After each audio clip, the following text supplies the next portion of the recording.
15वां अध्याय। तारकासुर का जन्म व तपस्या।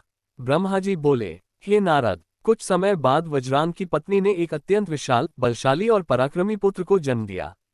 उसके जन्म के साथ ही प्रकृति विक्षुब्ध हो उठी, भूकंप आया, पर्वत कांपने लगे, आकाश में बिजली चमकी, दिशाएं गर्जन से गूंज उठी और सूर्य राहु से आच्छादित हो गया।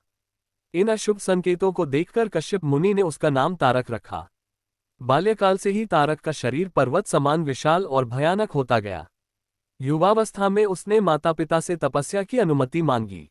माता के आदेश से वह देवताओं पर विजय प्राप्त करने का संकल्प लेकर मधुवन गया और कठोर तप में लीन हो गया। उसने 100 वर्षों तक जल, थल, अग्नि और वायु में रहकर तप किया। एक पैर पर खड़े होकर, वृक्षों की शाखाएं पकड़कर असह्य कष्ट सहते हुए उसकी तपस्या इतनी प्रचंड हो गई कि उसके तेज से देवलोक तक तपने लगा। तब मैं स्वयं प्रकट हुआ।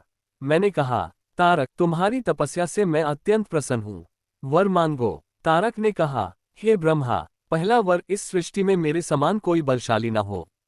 दूसरा वर, मुझे अमरता प्राप्त हो।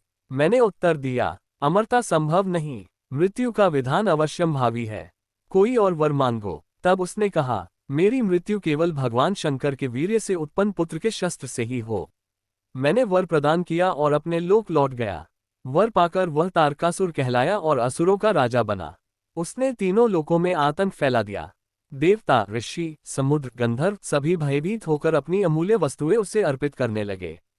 इंद्र ने ऐरावत, घोड़े और खजाना सौंप दिया। ऋषियों ने कामधेनु दे दी। स्वर्ग पर उसका अधिकार हो गया। देवता निष्कासित कर दिए गए। पूरा जगत उसके भय से कांपने लगा।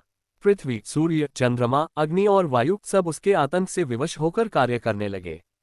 दैत्यराज तारकासुर का आतंक दिन प्रतिदिन बढ़ता ही गया।